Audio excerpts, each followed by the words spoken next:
Man, I just finished driving past the gym, and that really got me thinking about the question, do you even lift, bro?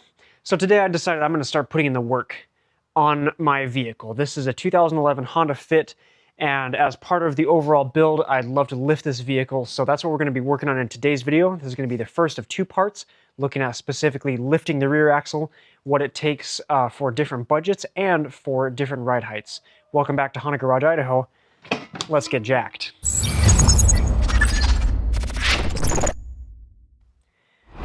Okay, so before we get started, I do want to point out that these modifications we're going to do on the rear should also work for the third generation Fit and the CRZ as well.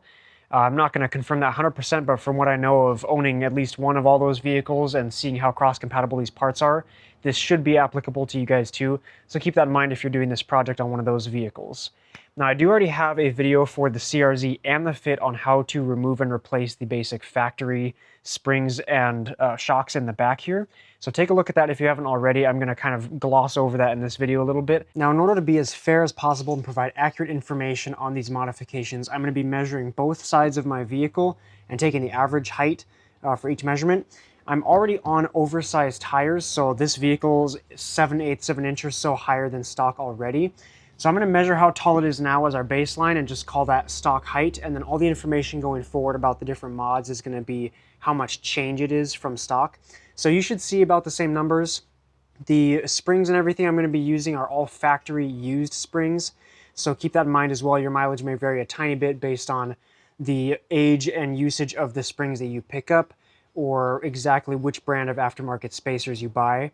So with that said, let's take this measurement and then we're going to go ahead and jump into the first thing, which is a glorified spacer kit. 27 1/8 for stock springs unmodified. Okay, so I've got the wheel off and the vehicle lifted up on jacks.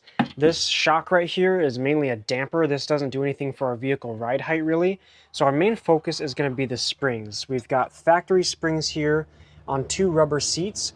And the first thing that we're going to look at is replacing one of these rubber seats with an extended one. Now there's a dozen kits like these all over eBay. Here is the particular one that I purchased, and you can get either 20mm or 30mm lift versions. Mine is the 30mm lift.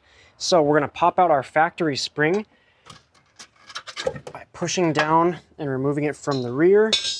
I did not think to read the instructions because this was going to be so simple, and I think regardless of how the kit is supposed to go, I'm going to use this as my top mount. There's a little bit longer of a base here on the vehicle on the top than the bottom. And just to make sure we don't ever have any issues with this getting loose or slipping out, I'm going to use it on the top side. The factory rubber grommets can just be peeled right off. There we go. And the new bases just set right in the center. This one will take a little bit of force just to make sure it's really squeezed in there. And now we can reinstall our spring. Perfect. And then we'll just press our axle down until we can fit this in. There we go. So now we've got our upper seat here, lower seat in place. I'm going to go ahead and get this reinstalled with the wheel on, and we'll take our first measurements. Here's how we're sitting with those spring spacers installed on our factory Fit springs. Even though the spacers are advertised as 30mm, we got just under an inch of lift with these. So now I'm going to take those spacer blocks back out, and let's look at the springs we're going to work with instead. So the lift from the extended spring bases is pretty predictable, but now we're going to look at changing out the actual springs for something stiffer and taller to give us the height we're looking for. So on the right side, we have our factory Honda Fit rear spring. In the center here, this is actually a spring from a 2019 to 2022 Honda Insight, the rear springs. Now I don't have access to the typical 2012 to 14 springs that people use. This final spring over here on the left is a spring from a 2018 Honda HR-V. So we're going to try these out and see what they do for us. Okay, so here's our factory Fit springs with that spacer removed. Now, as I said, I don't have the 12 to 14 Insight springs, but we're going to try these 19 to 22 Insight springs. Now, I'm not going to use the spacer kit on the rest of these springs. I want to see what they just provide over a stock Fit spring in terms of height, but keep in mind that you can combine both of these for an even taller lift, and that's probably what I'm going to do by the end of the video for my permanent setup. But let's see what just the Insight springs do by themselves. So here we are with the 19 to 22 Insight springs installed. These give just under an inch of lift over the Fit springs, so tiny bit less lift than the 12 to 14 as far as I know. Also keep in mind that out of all this information, I'm not testing the ride quality. This is purely just height options. I'd imagine since all these springs are from heavier vehicles, the ride's going to be a bit stiffer and more responsive. But just keep that in mind that we're not going to be testing that today. With the Insight springs measured, let's move on to the HRV springs. So here's our HRV springs here. We can see the seats are a little bit different, but I don't think that'll cause any issues with the installation. Now these are from the 2018 all-wheel drive model. I don't know if the springs are different between the non-all-wheel drive and the all-wheel drive. I also know there's something about sport suspension versus non-sport suspension. I think these are from a non-sport, but again, your mileage may vary based on exactly which parts you get. But let's see what they do. These should be the heaviest duty springs, so I'm excited to see how much of a lift they would provide.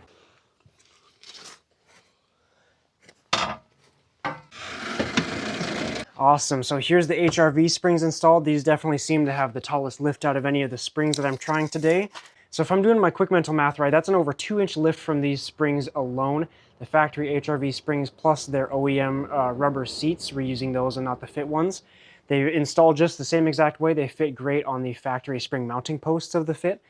So that's awesome, and this is really a great height to see just from a set of different springs. So now, obviously, I'm going to try the HRV springs and those spacers combined, see just how tall we can get. But before I do that, we're actually going to take a quick look at putting the HRV rear shocks on, because if you're just lifting an inch, maybe an inch and a half, you're totally fine to use the fit shocks. They've got plenty of travel there. But for lifting this high, I want to use shocks that are a bit longer in travel, just in case, give myself some headroom to move since we're so much taller than stock. Let's take a look. So what we're looking at on the top here is the factory fit shock from my 2009. And this one on the bottom here is a brand new KYB shock for the 2018 HRV that I purchased.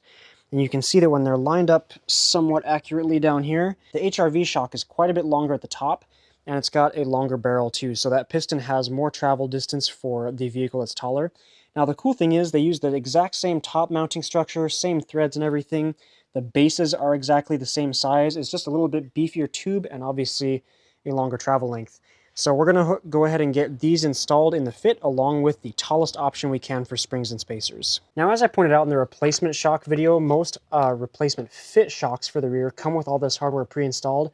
However, the KYB ones I bought for the HRV don't have this, and they don't have a provision for that collar with the little notch hammered in it either. So as I suggested in that video, I am actually going to drill this out so I can reuse my existing fit hardware on the HRV shocks.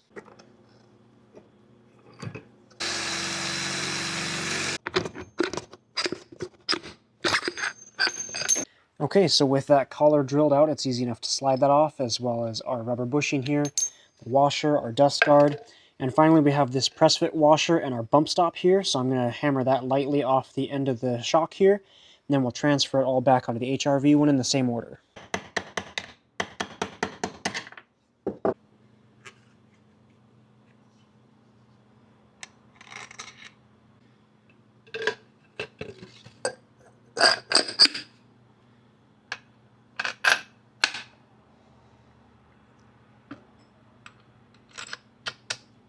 Okay, so I got the first one off no problem, and this second one was really giving me trouble. By the time I hammered it loose, I had flattened the top of this out, so I got to cut it off with an angle grinder.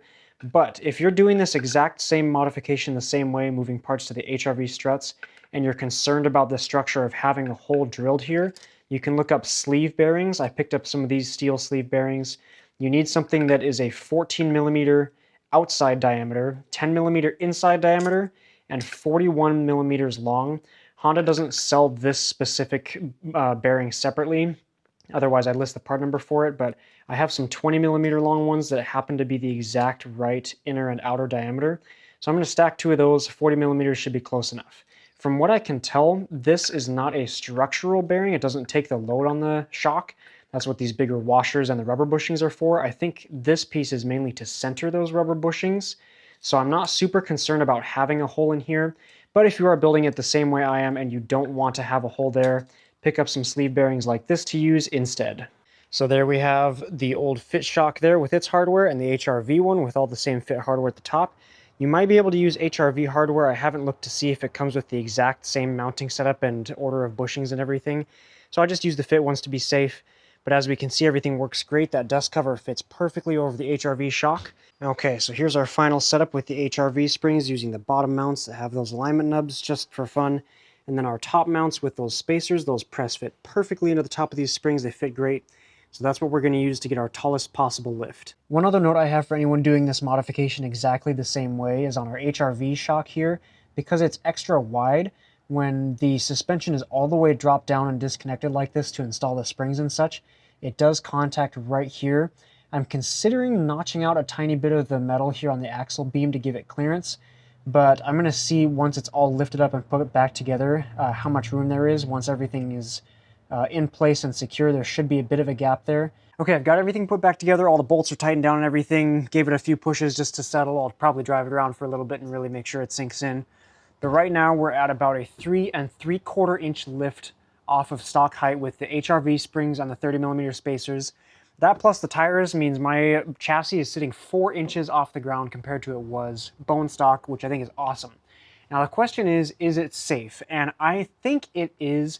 I don't see any potential danger of going over any high-speed bumps to a point where the springs will fall out or anything like that. But obviously I'll do a little bit of testing, keep you guys posted. Here's how things look underneath right now with the springs. We've got those fully compressed and sitting where they're supposed to be with the weight of the vehicle. We do have a decent amount of clearance in here on that HRV shock absorber just because of how the geometry works as it compresses down. So I think I'm happy with that there. I'm not going to modify it yet, but we'll see what happens. I did also end up putting back both of the clips for the wheel speed sensor. There's enough clearance and enough slack right now to where I'm comfortable with it, but if I went over a bump where the whole suspension dropped more than an inch or an inch and a half farther, I think that could really become a problem with this. So I'm going to run it right now and just be cautious and see how it works, but that is a potential pitfall. The brackets that are up here might be able to be bent a little bit more favorably, but we'll just have to see how it goes. Now, there is one other option for lifting that I haven't really brought up yet, and that's because in terms of cost compared to what I've been doing today, it's astronomical. But I've seen a bunch of my research for lifting a fit. Everybody either mentions the Insight coil springs or the Yellowspeed Racing gravel coilovers. Now, these are also a viable option. They have a full kit for the vehicle. However, it requires modification to the front strut towers to even bolt on. It gives you about a 2-inch lift at max. They cost over $2,000 and they're made to order, so you have a month or more wait time to even receive them. So in comparison to $100 or so in used OEM springs and then another $120 to $150 in spacer kits if you really want to go that high, those coilovers are a much more expensive option. However, they are probably engineered to work a lot better with the fit chassis. If anyone out there has experience using the Yellowspeeds, the installation, and driving with them after, I'd love to hear about it. I'm sure the geometry makes a lot more sense and it handles better than just doing a straight lift like this with parts that weren't designed for the fit exactly. Okay, so that's that. We have a 4-inch overall lift on this 2011 Honda Fit, at least on the rear so far. And I guess at the end of the day, that also means you could lower an Insight or an HRV on the cheap if you wanted to with fit springs. Make sure you subscribe so you don't miss the next video on doing the front side. We're going to lift that as well, obviously. Let me know what parts you ended up going with if you've lifted your Fit or CRZ or something else, if you found an even better combination of what works best for you. And until the next video, I hope this one was super informative for you and that you enjoyed it. Thank you so much for watching.